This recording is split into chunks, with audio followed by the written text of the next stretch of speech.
votre attention, madame, monsieur, dans l'actualité ce soir. L'appui de l'Union européenne à la société civile togolaise. 3 ONG viennent encore de bénéficier de financement. L'accord a été signé ce mardi. L'enveloppe s'élève à plus de 840 millions de francs CFA. Elle devra profiter aux détenus, aux couches les plus vulnérables. Le nouveau marché de Kara connaît ses premières activités depuis cette semaine. Après l'inauguration du site le 24 janvier dernier, les commerçants ont rejoint leur stand. Après les formalités d'usage, nous serons à Kara pour les premières animations du nouveau marché. Enfin, l'écosystème mobilise toujours les énergies. L'Afrique de l'Ouest, ses experts et partenaires sont à Lomé depuis ce matin. Ils vont tenter de rendre opérationnel un plan de gestion des écosystèmes dans la sous-région. Voilà, madame, monsieur, le sommaire, bienvenue. Voici le journal. Bonsoir à tous. Dans l'actualité ce mardi, donc, ce coup de pouce de l'Union européenne à la société civile togolaise, 3 ONG viennent de bénéficier de financement 841,6 millions de francs CFA.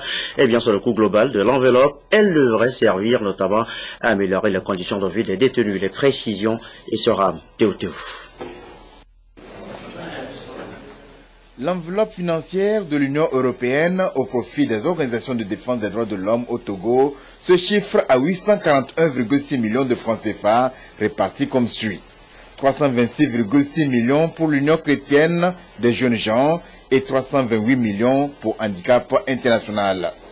Le Bureau national catholique de l'enfance au Togo a quant à lui bénéficié de 187 millions de francs CFA. C'est le projet d'appui à une justice restauratrice pour enfants au Togo. Et donc il y a tout un travail à faire qui relève du domaine de la réinsertion sociale et professionnelle. Et ce travail commence et doit commencer normalement depuis la prison. Et ceci sur une durée de 2 ans. Handicap International se lance dans une intervention en milieu carcéral, donc dans les prisons de Lomé, Kara et d'Apaong. L'amélioration des conditions de détention par une meilleure réponse aux besoins de base des détenus, que ce soit au niveau de la santé, de la nutrition, etc. Il s'agit d'un projet dont l'objectif est de favoriser l'accès aux droits des jeunes en conflit avec la loi. Les activités qui vont être menées pour atteindre cet objectif portent sur le renforcement des capacités de la chaîne de détention, c'est-à-dire tous ceux qui travaillent dans les lieux de détention et qui sont en contact quotidien avec les détenus. Il y a des avancées notables en matière de respect et de promotion des droits de l'homme au Togo, avait reconnu récemment Mme Flavia Pansieri du Haut Commissariat des Nations Unies aux droits de l'homme, tout en relevant la nécessité d'accentuer les efforts dans le domaine carcéral. Le présent financement va donc permettre d'attaquer le mal à la racine, à savoir lutter contre la récidive, une des causes de la surpopulation carcérale, améliorer les conditions de vie des détenus, faciliter l'accès à la justice et permettre une bonne réinsertion scolaire, professionnelle et familiale. Les 3 organisations sont complémentaires dans leurs actions. Une autre chose importante, c'est que les 3 organisations vont travailler presque dans l'ensemble des territoires. Il y en a 2 qui vont couvrir les 5 régions du pays. Il y a une autre qui va couvrir les prisons de Lomé, Kara et d'Apaong, donc 80% de la population carcérale. Avec ces actions, on complète, en tout accord avec les ministères, on complète des actions en faveur d'une justice plus équitable. Les 3 ONG ont été retenus dans le cadre d'un appel à proposition et vont travailler en synergie avec toutes les associations de défense des droits de l'homme pour couvrir tout le territoire national. Pour des résultats probants, le vœu des bénéficiaires est de voir aboutir les réformes engagées dans le secteur judiciaire au Togo. Et nous reviendrons tout à l'heure dans le courant de cette édition sur l'appui de l'Union européenne à la société civile togolaise dans un dossier en préparation. À très bientôt donc. Dans la foulée, cette rencontre avec la presse ce matin de Joseph Weiss en toile de fond, un accord de financement au profit des étudiants de droit de l'Université de Lomé, le lancement d'une semaine de ciné germano-togolaise. Au-delà, Joseph Weiss a profité de cette rencontre avec les médias pour faire le point sur la coopération germano-togolaise. Le compte rendu avec Arnaud Kidou. 400 000 francs CFA seront mis à la disposition de l'association estudiantine allant à l'essentiel par l'ambassade d'Allemagne au Togo pour la production de 50 exemplaires de livres de droit simplifiés afin de les rendre accessibles aux étudiants de la faculté de droit des universités du Togo. Le droit n'est pas enseigné dans les cours primaires et peut-être rarement dans certains lycées techniques. Donc, arrivé à l'université, l'étudiant est véritablement confronté à cette nouvelle discipline qu'il découvre. Et donc, il ne sait pas à quel sens se vouer. Alors, ce livre que nous publions leur permet, n'est-ce pas, de pouvoir facilement valider les unités d'enseignement qui sont, je dirais, pour la plupart nouvelles à ces étudiants-là. Autre sujet abordé par l'ambassadeur d'Allemagne, le 7e art. Selon lui, le cinéma allemand et celui du Togo ont une chose en commun. Ils sont trop peu connus du grand public. Pendant la semaine du cinéma germano-togolais qu'elle organise du 10 au 16 mars prochain, l'ambassade veut faire découvrir les réalités cinématographiques des deux pays. Et l'objectif, c'est de montrer en même temps les productions de films togolais avec les productions de films allemands. Et ça serait une occasion, pas seulement de découvrir les films allemands, mais aussi de voir qu'est-ce qu'il existe dans votre pays de production cinématographique. Abordant les relations bilatérales entre l'Allemagne et le Togo, depuis la reprise de la coopération, l'ambassadeur allemand a salué les efforts de développement déployés par le Togo dans une orientation démocratique.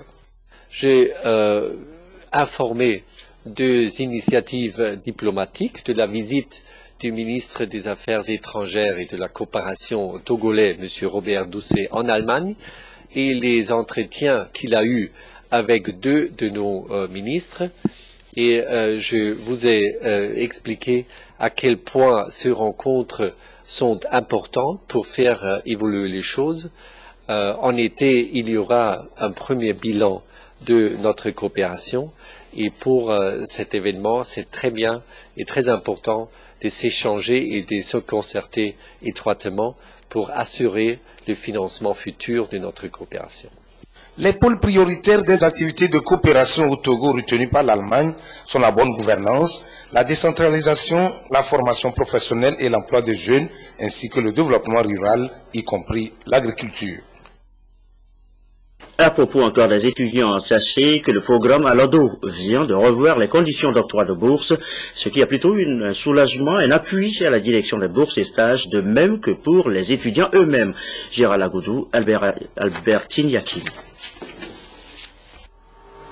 Un programme de bourse universitaire pour répondre aux attentes des étudiants nécessiteux des universités publiques du Togo. Une initiative du réseau Alodo, qui, de par son projet, veut ainsi accompagner le gouvernement dans ses efforts d'améliorer les conditions de vie des étudiants du Togo. Un programme qui sera soutenu par la Banque Atlantique. Le programme s'adresse aux étudiants et étudiantes des universités publiques au Togo. Le programme est financé prioritairement par des Togolais pour des Togolais. Et le programme contient deux volets. Le premier volet, c'est les bourses, et le deuxième volet, c'est les formations. Et en général, pour le volet bourse, nous offrons plusieurs types de bourses, mais c'est des bourses qui portent le nom de personnalités togolaises. Le deuxième volet, c'est le volet de la formation. Et la formation, c'est quoi? Il y a un cabinet en place, le cabinet Impact Group, qui formera les étudiants qui seront choisis ou qui seront récipiendaires de ces bourses-là. Et ces formations portent notamment sur l'entrepreneuriat, le développement personnel, et nous offrirons également des stages en entreprise. Il faut leur donner également des outils pour pouvoir mieux se placer sur le marché de l'emploi ou créer leur propre structure. L'objectif, d'une part, c'est d'encourager les filles à aller dans l'éducation supérieure. Un autre objectif, c'est également d'encourager des personnes qui sont dans le besoin. La Banque Atlantique s'est sentie concernée parce qu'elle trouvait dans ce programme une de ses valeurs, notamment la touche africaine. Voilà une initiative entreprise par des nationaux qui se sont sentis concernés par un domaine qui jusque-là était réservé au gouvernement et qui ont pensé qu'ils peuvent mobiliser leurs compatriotes pour qu'ils apportent chacun sa petite pierre, aussi modeste soit-elle, pour aider les étudiants et qui sont encore sur le territoire. Dans ce programme, les filles sont les plus mises en relief, car 115% des bourses iront à ces dernières. Nous évoquions tout à l'heure, en début de journal, l'appui de l'Union européenne à la société civile togolaise. Et 3 ONG ont bénéficié donc d'un financement aujourd'hui. Au-delà de ces ONG qui ont bénéficié donc de ce financement, l'Union européenne, on le sait, est présente sur le terrain aux côtés des populations. Mais concrètement, comment se traduit l'appui de l'Union à la société civile togolaise? Eh bien, on va cela dans ce dossier de la rédaction, dossier signé Edem Sousoupo. Les organisations de la société civile deviennent de plus en plus incontournables dans la mise en exécution des politiques de développement au Togo. C'est une société civile forte qui interagit avec l'État en relayant sur le terrain sociopolitique les valeurs, les besoins, les demandes et les revendications des citoyens. L'Union européenne a donc mis en place un programme d'organisation du secteur pour des actions concertées et efficaces. Et ce sont les populations, surtout vulnérables, qui tirent des fruits de ce partenariat qui couvre plusieurs domaines d'intervention des organisations de la société civile. L'Union européenne considère que la société civile est un acteur à part entière du développement du pays. Ici en particulier, nous avons un gros programme d'appui au processus de réconciliation qui s'appelle le PASCRENA. Le but est de renforcer de façon globale les capacités de la société civile, de façon à ce que précisément elle puisse participer par des actions concrètes à ce processus de réconciliation nationale. Donc nous avons une unité de gestion de projet qui lance, par exemple récemment, nous avons lancé un appel à propositions qui visait à ce que les ONG puissent avoir accès à des financements pour mettre en œuvre des actions de plaidoyer en faveur de l'application des recommandations de la Commission Vérité, Justice et Réconciliation. À côté de ça, nous lançons régulièrement des appels à propositions, là encore, à destination des organisations de la société civile ou des autorités locales. Par exemple, l'année dernière, nous avions financé une petite dizaine de projets dans le domaine des droits de l'homme, mais également dans le domaine de l'environnement, ainsi qu'à destination des autorités locales. Il s'agit d'aller vers la mise en place d'une gouvernance locale légitime, efficace et participative.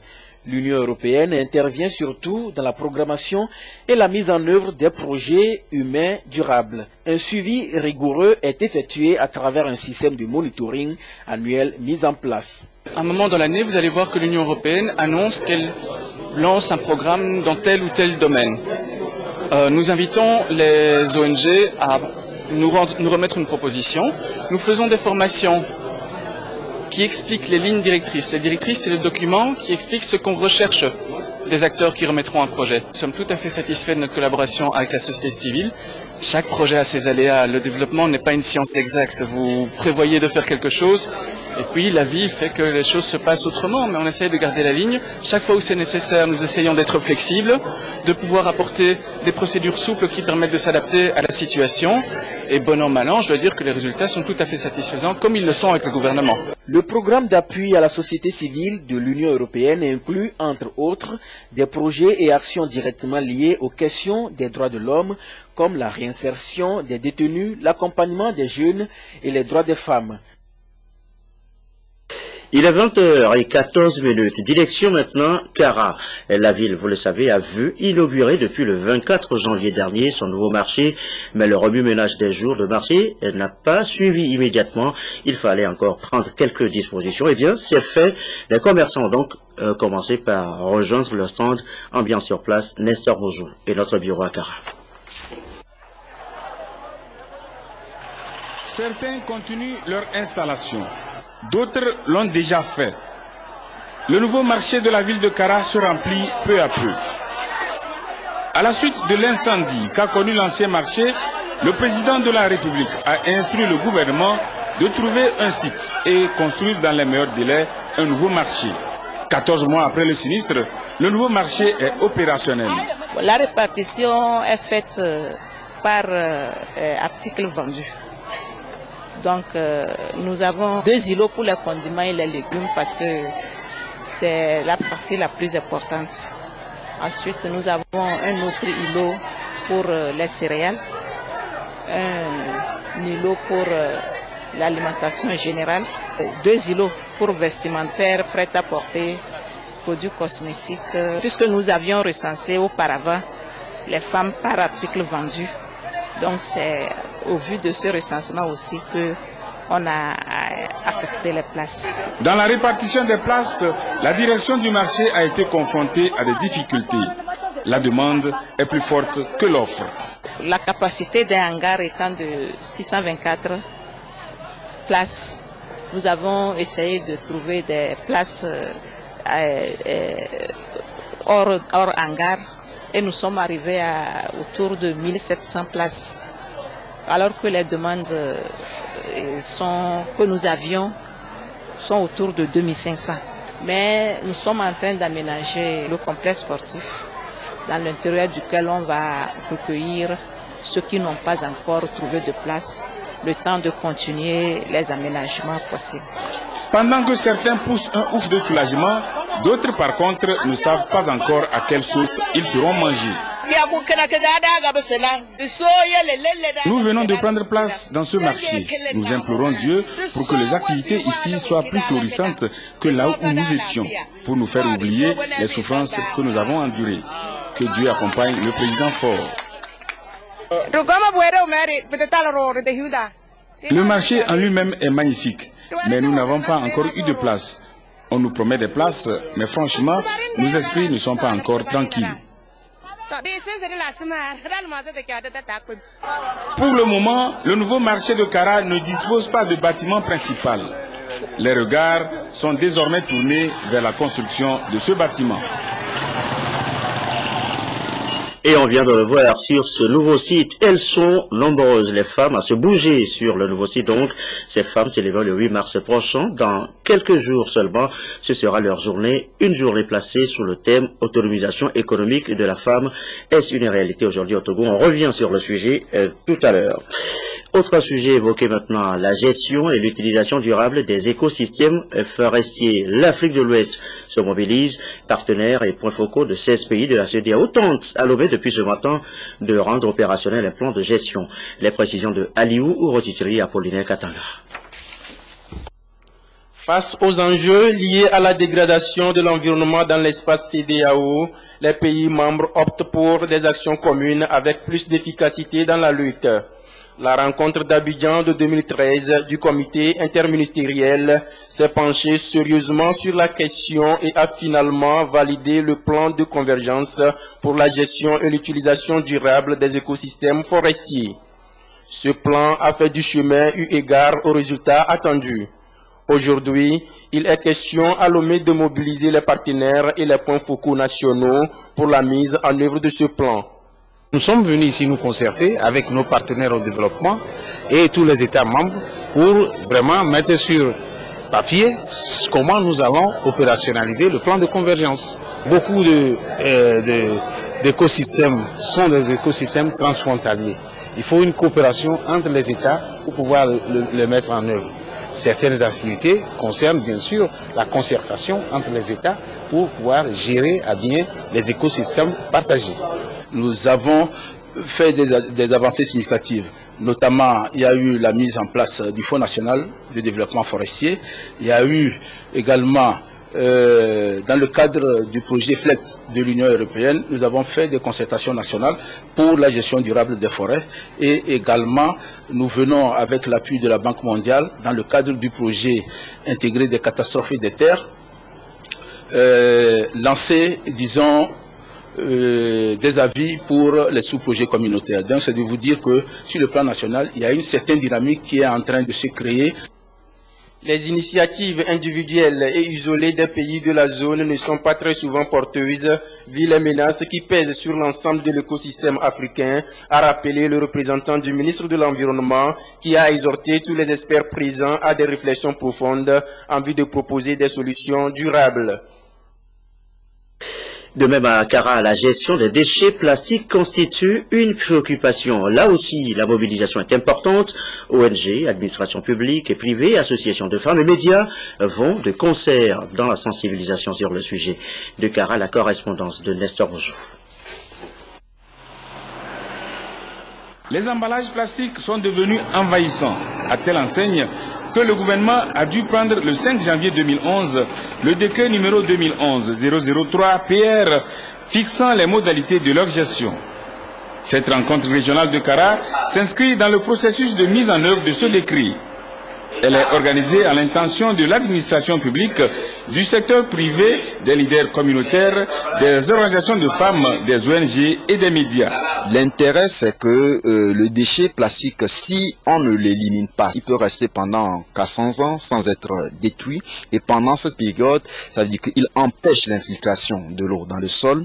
Il peut même empêcher le développement des plantes que nous cultivons, parce que si votre semence tombe dans un sachet plastique, elle pousse et puis elle s'arrête là parce qu'elle ne pourra pas trouver la possibilité de pousser ses racines et trouver les matières organiques pour pouvoir se développer. Donc c'est un danger. Les déchets plastiques, lorsqu'ils remplissent les caniveaux, ils empêchent l'eau de s'écouler et l'eau va prendre d'autres directions. C'est des problèmes récurrents qu'on a dans nos villes et dans nos campagnes. Dans la gestion des sachets et emballages plastiques, le recyclage s'impose comme une solution viable pour un développement durable. La sensibilisation des groupes cibles de cet atelier a tourné aussi autour de cette solution.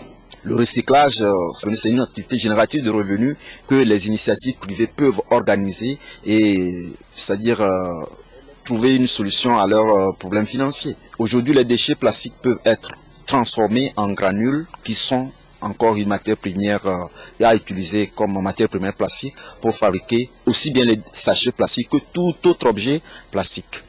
Il n'est jamais tard pour mieux faire. Les participants à l'atelier ont été conviés à partager avec leur entourage les connaissances acquises afin de gérer au mieux les emballages plastiques. Elles sont nombreuses, les femmes, on vient de le voir à se bouger tout à l'heure sur le nouveau site du marché de Kara. Et ces femmes célébreraient le 8 mars prochain. Dans quelques jours seulement, ce sera leur journée. Une journée placée sous le thème autonomisation économique de la femme. Est-ce une réalité aujourd'hui au Togo? Enquête signée Maryse Akotier. Au Togo, les femmes représentent 56% de la population active. Nombreuses d'entre elles exercent dans l'informel en menant des activités lucratives afin d'être financièrement indépendantes. Mais de façon plus profonde, les pesanteurs socioculturelles nuisent les efforts déployés par l'État et ses partenaires pour promouvoir la femme togolaise. Malgré ces difficultés, certaines femmes émergent du lot. Je peux dire que je vis une autonomisation économique un peu partielle. Nous nous efforçons de travailler, de bien travailler, de faire ce que nous faisons avec excellence. Mais à cause de la cherté de vie, parfois nous rencontrons quelques difficultés. Le renforcement des capacités des femmes, de même que la mise à leur disposition des facteurs de production, leur permet d'améliorer progressivement leur situation. Elles excellent de mieux en mieux dans la gérance de leur activité économique. La Togolaise que je connais bien aide beaucoup à l'avenir de ses enfants. Donc ces sommes, économiquement, ils vont dans des casiers. Il y a la maison, il y a les enfants, il y a le mari a besoin d'avoir une voiture pour pouvoir amener les enfants à l'école ou bien pour pouvoir faire ses activités. C'est là les moyens le fera. Donc ces revenus sont très très bien partagés. Je ne pense pas qu'elle garde des revenus pour, pas un gros pourcentage pour elle-même. Elle investit beaucoup dans ses enfants. À part la famille, j'ai une association qui aujourd'hui est devenue ONG. Je travaille dans les centres en vol et je suis auprès des orphelins, dans les orphelinats. Cependant, une question se pose. Le fait pour une femme d'être financièrement épanouie est-il une menace pour la stabilité conjugale? Mettre en branle le foyer, mais je ne pense pas. Je rencontre des femmes, elles peuvent acquérir des biens importants, mais des fois elles se font accompagner par leur mari, rien que pour une assistance, rien que par respect pour lui. Pour obtenir de meilleurs résultats concernant cette autonomisation, La scolarisation des jeunes filles, l'accès à des emplois décents et le financement des micro-projets au profit des femmes pourraient favoriser davantage leur émergence. Dans le reste de l'actualité, aux retraités de la communication, le ministère reconnaissant après 30 ans de bons et loyaux services, 42 retraités, tous du secteur communication, ont été honorés cet après-midi par la ministre de tutelle. Récit, Gérald Agoudou, Pierre Soussoupa. Photo de famille, puis cocktail d'adieu. Une cérémonie sobre, mais conviviale, en honneur aux retraités relevant du ministère de la Communication, de la Culture, des Arts et de la Formation civique. 42 agents admis à la retraite, à qui la ministre Khmelo Anaté a remis des diplômes d'honneur pour de loyaux services rendus à la nation. Nous saluons vraiment l'initiative de Madame la ministre. C'est toujours la continuité, mais seulement on change un peu de casquette. Hein? On passe du stress vraiment à une vie décontractée. Ils se sont éclipsés donc pour laisser la place à la relève. Pour la ministre de tutelle, c'est le moment pour ces retraités d'exploiter autre talent caché en eux afin de se rendre encore utile à la communauté. Il était de bon ton de rendre hommage à nos concitoyens qui, durant 25 ans, 30 ans et plus, ont rendu service à la nation et montrer que quand on est dans une maison, même si on quitte la maison, l'esprit de famille demeure. Donc nous avons voulu célébrer cet esprit de famille, de convivialité et surtout leur témoigner donc toute notre reconnaissance, notre gratitude à eux, mais aussi à leur famille. Une première au ministère de la Communication, de la Culture, des Arts et de la Formation civique. Et pour les récipiendaires, une nouvelle vie commence. Certains pensent s'offrir un bon repos, d'autres ont déjà planifié leur reconversion.